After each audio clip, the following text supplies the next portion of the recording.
Hello, and welcome to this session of Global Veg Fest 3 on a lovely sunny day in the UK here on Saturday, March the 19th, 2022. And welcome if you're listening live, welcome. And of course, if you're watching later on, also welcome. All of these talks are going to be available to watch free of charge, online, accessible all over the world with an internet connection. And you're welcome to watch and share them. And make use of them. They're great resources. We've got some fabulous speakers all weekend. And they come into a nice handy little event program. So if you haven't seen that yet, that's where all of the talks are in the event program. You can find that on vegfest.co.uk/Global Veg Fest. There we go. So this one is the Força Vegan Veganism in Africa panel. So shortly we're going to be joined by some colleagues of ours in Africa. We've got some different friends of ours that we're in touch with. We're doing vegan outreach. We're not quite sure who we're going to be joined with yet, so I'm not going to say who we're going to be joined with yet, because with the wonders of the global internet, touch of base thousands of miles away across multiple all sorts, boundaries, time zones, war zones, goodness knows what. We're not always sure if we're going to be able to hook up with someone or not, but we've definitely got one or two of our guests in the waiting room, so that's absolutely fabulous. But before that, I'm just going to draw your attention to, first of all, our magazine, Força Vegan. So Força Vegan is an online magazine. You can go to vegfest.co.uk/Força Vegan. And from there, you can access all 4 issues that we've got out. Issue 4 especially has several articles, including several of our guests. So you can read up about our guests. And likewise, actually, issue 3. Issue 3, we've had a number of really interesting vegan outreach groups and activism, in different countries across Africa, including Morocco, into Ghana, into Kenya, Uganda, and into Egypt, and now into Tanzania. And we've got more sort of people we're getting in touch with regularly, which is absolutely fabulous. So I would draw your attention to those 2 issues, especially with some really good articles about vegan outreach in Africa. And, it's really important, especially us people based in the UK. A lot of us are, really just coming around to the idea that veganism is really growing globally. And that, we're very lucky in this country, UK, to have such a long tradition of veganism sort of established as a social movement, especially the vegan social movement, which effectively we date to, 1944. In the UK, with the foundation of the Vegan Society, has really given us a really big boost in the amount of resources and debates and energy and campaigning that's gone into it. But this is obviously 2 really good resources to share and also support. And on that note, we have a fund that we invite you, if you're listening, to contribute to. The fund is on our donor box page. Again, you can find out, actually, best way to go to issue 4 and have a look at the Uganda football team. So BYC, Vegan Uganda FC, is in the Força Vegan issue 4. This is who we're currently fundraising for. And the nice thing about this is you can go on, you can sign up if you want for a monthly, that's £2, £3, £5 donation every month, or you can go and make a one-off donation, as we've had 1 or 2, and that will go towards, we're trying to raise £1,000 for the BYC Vegan Uganda team, which includes three teams in Africa and Uganda, obviously, with under Kyobe's stewardship, with a youth team and a women's team, and these 3 teams kind of cross Uganda in the Corporation League, and all the time they're demonstrating the benefits of living plant-based and some of the many attributes of this lifestyle.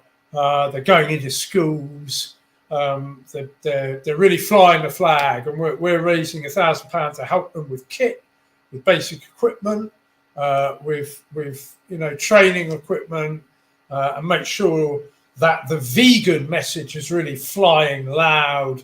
You can see here a lovely banner. Obviously, all of these things cost money, so that's the kind of thing we're going to be fundraising for. They've got a whole season, they've got a whole 9 months football lined up, starting very soon.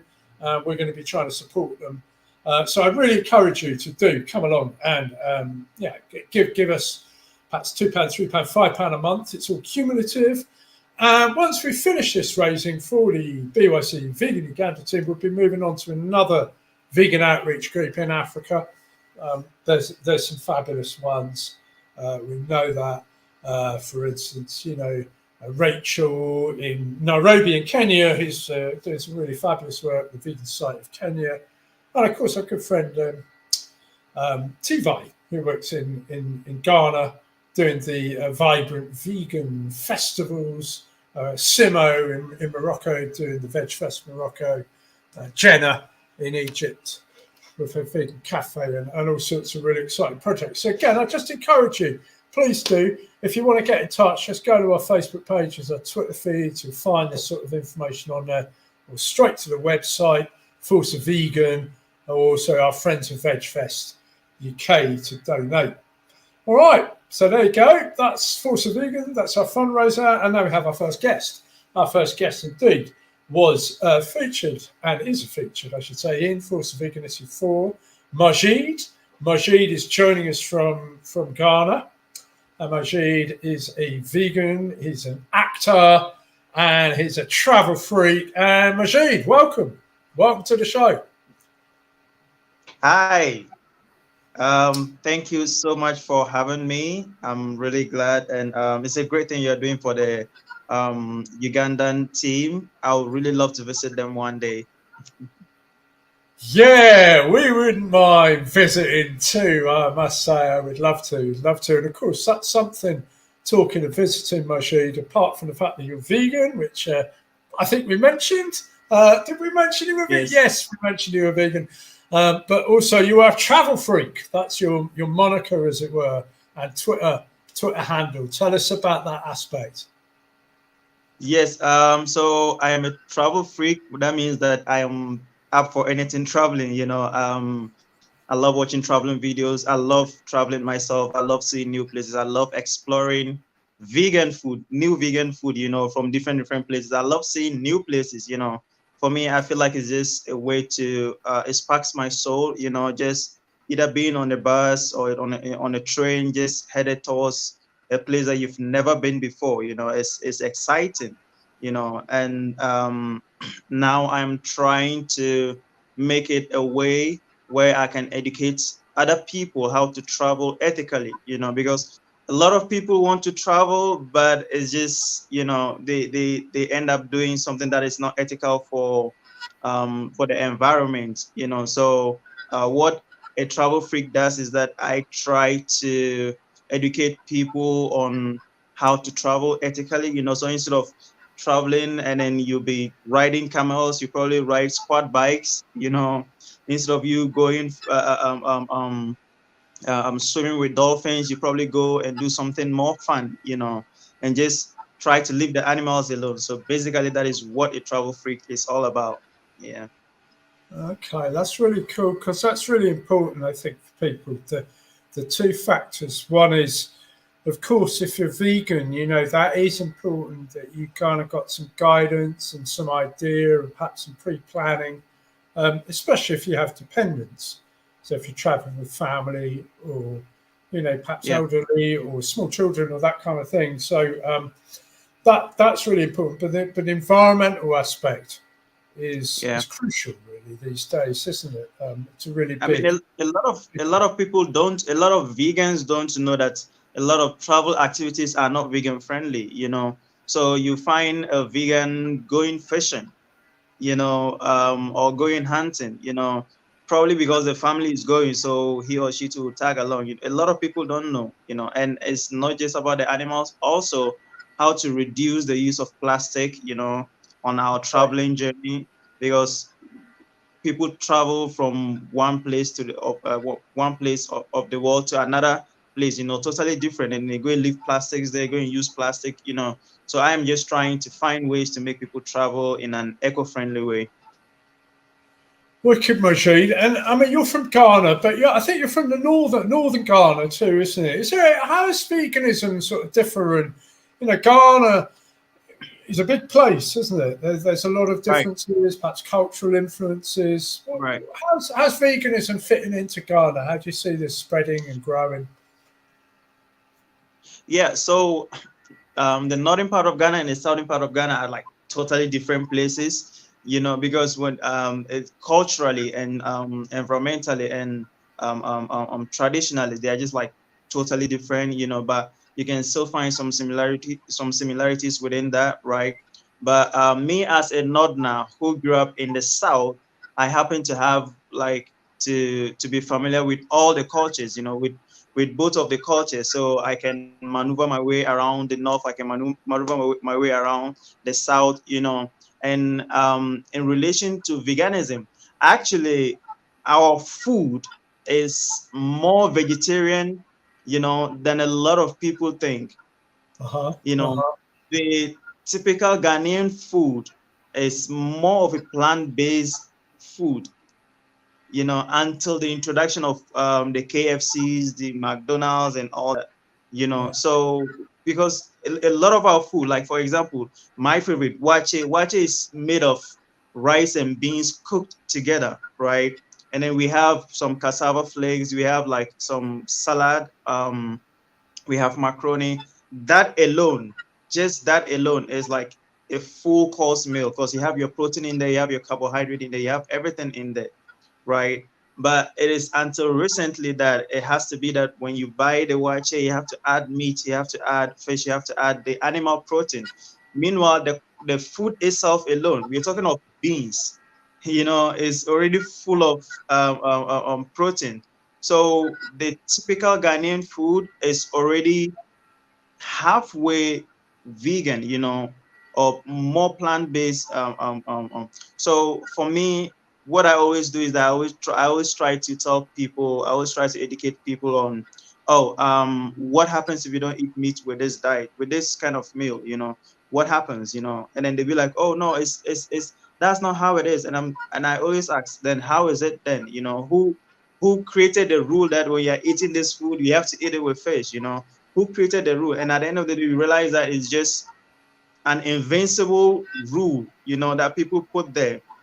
But if you trace back to our roots, you realize that even our forefathers as Africans barely ate animal products. Okay, right. Yeah, they Right. barely ate animal products. They used to eat those and they used to go hunting. That is, if they actually want to eat, it to be times of festival or occasionally, you know. And even that one, they used to go hunt, you know. But since the introduction of animal farming, you know, that is when it is now easier to get meat everywhere, you know. And then animals are being killed for that, you know. But traditionally, that wasn't how it is, you know. Yeah, and I think that's a trait that, you know, I know we hear this from sort of the indigenous people from America, from North America. You know, there's traditionally a lot of grains and vegetables. A lot of the vegetables come over from actually created by these people. Very little, you know. There was some hunting, and there was some. It tended to be for special occasions, of ceremonies, of festivals, and there's a sort of a huge plant-based culture, or what I call loosely pretty much plant-based. So of varying degrees of flexibility, but the point being is it was already pretty much plant-based. There's a lot of pretty much plant-based culture and food what there. I'm saying? Yeah, well, that's fantastic. So, but also, Majeed, you are an actor too. That's what you are by profession, isn't it? Yes, I'm an actor, a filmmaker. You know, I just wrapped up a set. I was shooting a commercial for an insurance company, and guess what? The lead actor there is also a vegan. You know, and he's like one of the biggest musician in the country. you know. So imagine the excitement when I told him I was vegan, you know. He was like, oh no, you know. So it just, the energy there was just beautiful. We started talking and talking and just trying to find ways to spread the vegan word, you know. And this is someone who is very influential, you know. I tried to get him, and I tried to get him on my vegan documentary, which I'll tell you later on about. I shot a vegan documentary in Ghana, which is almost like the very first vegan documentary in the country. You know, right now it's on the editing bench. I tried to get him on it, but I couldn't get through his managers, you know.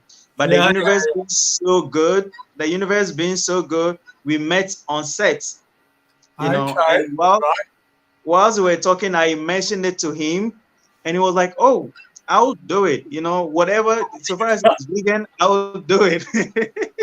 And it was just exciting. So yes, I'm an actor, and mostly when I go on set, when I'm about to go on set, I make the producers know that, hey, I'm vegan, so whatever everybody's gonna eat, that don't expect me to eat that, you know. And a lot of people don't understand the word vegan. They think as soon as they just take the meat out of the food, Yeah, then it is automatically vegan. You know, like the last set we were on, he had troubles with what he was eating because they got him food and then it wasn't vegan. You know, we could say vegetarian, but it wasn't vegan. But then he realized it and then sent it back. They gave him another kind of food. That one too wasn't vegan, you know. So that is one of the challenges of being a vegan, you know. But besides that, I mean, you understand how it is. You get to know that, okay, if I have to go on set, and I probably have to make my own meal and take it there, you know, or find a yeah. vegan restaurant around, you know. And sometimes you Well, send them contacts of vegan restaurants, you know, so that when you get there, you just say, hey, order from this restaurant for me. it's a really good form of outreach, Majeed. All through the 80s, that was really my form of outreach. It's like, well, we were living communally. Sometimes we were traveling with crews, you know, we were on tour, we were doing festivals, we were doing shows. Sometimes, you know, all over Europe, and there was always a vegan. So there was everybody, whether they liked it or not, had to deal with the vegan. So the vegan issue was there every day for people because, you Right. know, whoever was having to do the shopping or the planning or the food and all the rest, the costings had to take Yeah. into account the vegan. And that's sort of my sort of outreach really is in those days a lot of people had no idea what vegan meant, and you know, they they, they, they had to feed me really, to accommodate me. You know, so it's rather Yeah. annoying, but this person's vegan. And kind of respect that because I think people, when they're not vegan, they think, oh, you have to do without so much. It's like, no, Right. no, no, no. It's just actually you get an abundance of things that you get Right. into.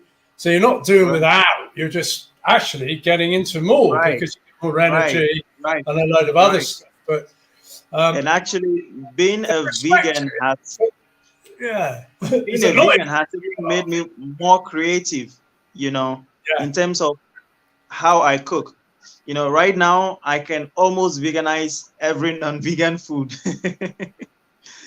You So know, what so what's it like having this? You know, like do you get McDonald's and these Kentucky? Are they doing plant-based options yet? Have you got a big growth of like westernized multinational fast food, or is it just the odd one or two?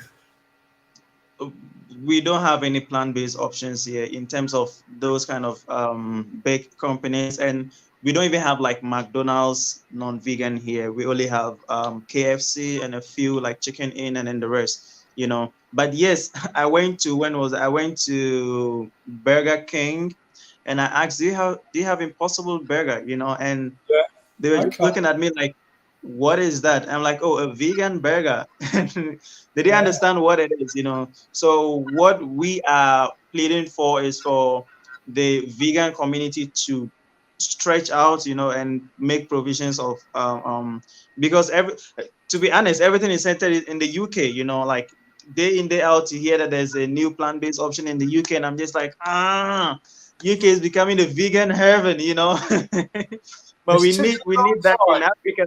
We need that in Africa too, you know, because a lot of people the vegan word is spreading, you know, and as I said already, our diet is like more plant-based, you know. So if you bring such companies here, I think it's gonna sell, you know. Yeah, that's good to hear. And what we have seen in the UK is that for a long time we worked away, we da da da da da, and then it started gathering pace, and then there'd be a trigger, something would happen, and there would be a scandal or a. In our case, we could almost look back to this time in 2013 in the UK. There was this thing what we call a horse burger scandal, where it became apparent that some traces of horse meat had been found in the food chain. And in the UK, people don't eat horses.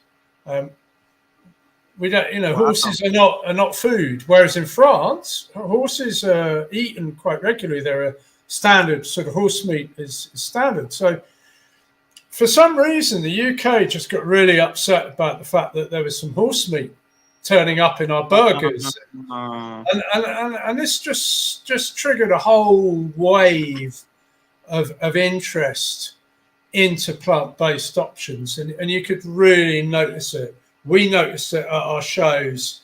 We had a show like the month after this, and it was double the attendance. You know, suddenly, woof! You know, we were swamped by people just wanting to know. You know, they've just been driven to, and I think, you know, you do the work, you lay the platforms, and then something comes along and it almost tips it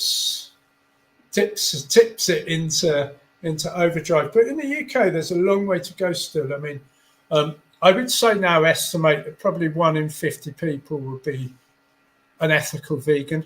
So somebody who's opposed to the commodification of animals, lives their life, you know, according to those principles wherever they can.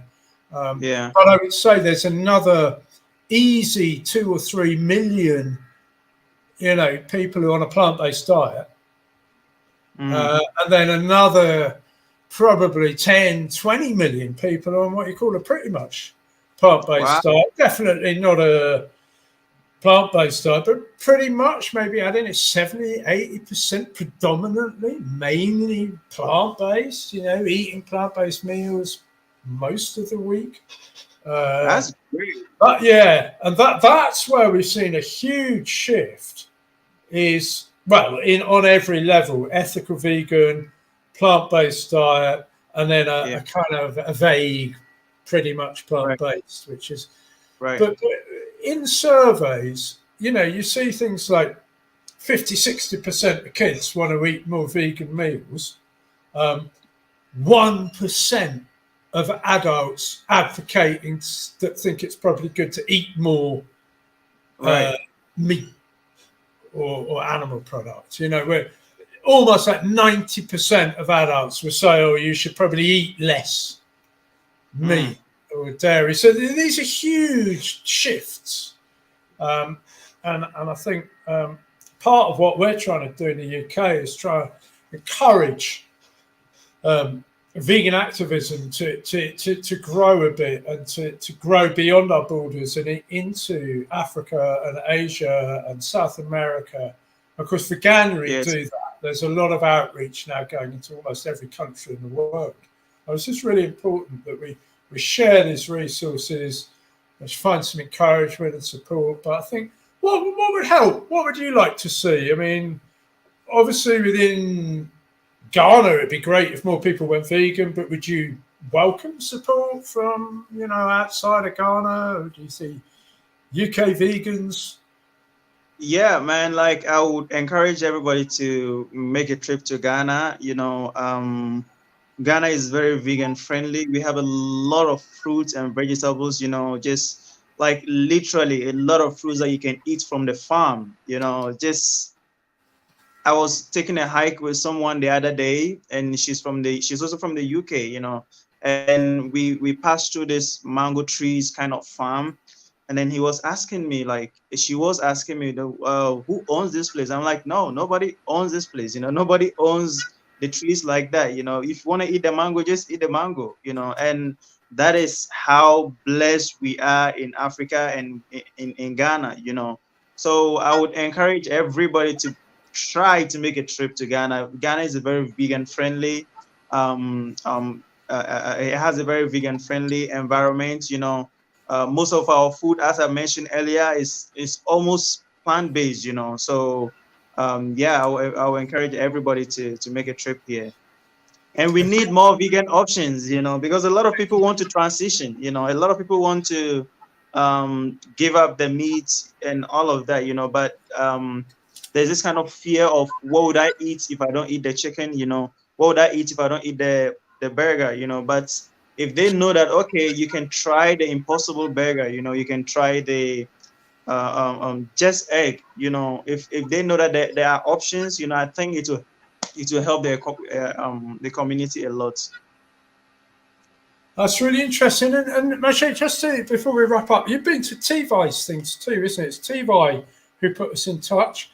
His vibrant vegan Right. festivals, isn't it? Have we got any more of them? They look really good, actually. They look really interesting festivals. So. Yes. He's doing great. He's doing great for the vegan community. Just trying to put up more festivals and also spread out the word. With the little resources he had. It was actually him that reached out to me for the vegan documentary that we shot. So I shot it with him. So he's doing like really good stuff. If he gets more encouragement, I think he could be the vegan ambassador of Ghana, But yeah, he's really he is really actually, Majeed. Tboy's really stood out. I don't like to make a big thing about, you don't want to sort of talk people up too much, but Tboy's really stood out from day one. He's been a really helpful, very articulate and very passionate. He's got this lovely vibrancy going on, but also very sound, ethical, philosophical approach. Right. Very generous in spirit, and I'm really, and it's through Tboy we've met yourself and also Mart, who unfortunately was going to join us but isn't able now to join us because of the internet has sadly failed us. But Mart has been brilliant. I've seen him at these events, and as you probably know, we do events. We have our live event in November in Dubai. We're back to live events. We've been doing them 20 years, and we've always said, look, the music and lots of colour and vibrancy. So seeing what's happened in Ghana has been really, yes, Martin has a really beautiful soul, for real. You should meet him in person. You will love him, and conversation with him is just insightful, and he's very, very, very passionate about the environment. About the use of plastics. He's just doing the little that he can. Just even within his own living. Just daily life alone inspires me not to probably use plastic or to keep the oceans clean. He's a beautiful person. Yeah, and also our pal in Morocco, Simo Hamad, who does the Veg Fest Morocco. He's done like live events, but also online events. I got a feeling actually that it was through Simo that we met Tboy first time actually. So and then also Rachel in Africa in Kenya excuse me, in Nairobi. Rachel's been doing some really interesting work for a decade now. The Vegan Society of Kenya. I would love for all of these people, to come together one day and just tour Africa, talking about veganism. Well, imagine how festival. There's a festival that I know has been planned. Yes, imagine how popular that would be.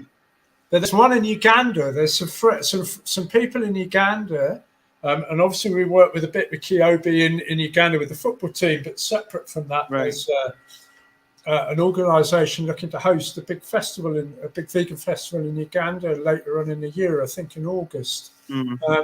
So it's really exciting. And we were going to be joined by Manase from Tanzania. Manase runs an animal rescue. Oh, beautiful. I think he's in the same issue as you, Força Vegan, so you can have a read. I think it's the interview after you, actually, Majeed. He was going to join us too today, but unfortunately he's not. And we were going to be joined by Sunny Satva, who we've also interviewed in Força Vegan. Sunny actually lives in America, but does a lot of work fundraising for various vegan African businesses, but also investment. So Sunny, again, was going to join us, but unfortunately he isn't able to join us today. So that's it. But there's clearly a lot going on in the continent there. And of course, Africa is so huge, so many countries, so many different cultures, and just takes up nearly half the world. Africa has so many amazing things going on there. I've just been thrilled. I've got to say, I've personally been really inspired this last year or so by not only the passion, but you know what? The clarity. There's a clarity that I think exists amongst advocates that is really impressive. Really impressive. Yeah. Tboy is got a bit of, he's well thought through that one. He's good influence. He's a beautiful person. He's a beautiful person. I would entreat everybody to just reach out. Now the narrative is changing, and now with technology, people are realizing that Africans are not bad. We is not to explain ourselves to anybody, but honestly, Africa is like a beautiful place. If you come here, you're going to enjoy yourself. We are very friendly. We are passionate about what we do. We are just beautiful people, and I would encourage everybody out there to make a trip to Africa. There's no war going on here, or just make a trip. I actually just got on. I started working with this vegan community called Vegan on the Map. They are like a vegan travel community, and very soon we're going to be making a trip to different parts of Africa. Just exploring it. That's how beautiful Africa is. So, yes. Good stuff, Majeed. Well, it's been brilliant. It's been really nice to touch base with you. We're going to keep in touch. We're going to keep this online thing going, and the magazine. So what I would do is I'm just going to say thank you for joining us, and do keep us posted, and especially when the film comes out too, we'll definitely want to have a catch up over that. But well done for all the work you're doing, and definitely inspirational character here. Yes, indeed. Thank you so much for having me, and I wish you all the best. And also kudos to you and your team. You are doing a great job. You are doing a great job. I wish you get the funding that you need. I wish you get the support that you need to push this word out there. Thank you so much, Tim. You're welcome, mate. Well done. Nice one, Majeed. Cheers, bud. Thanks a lot. All right.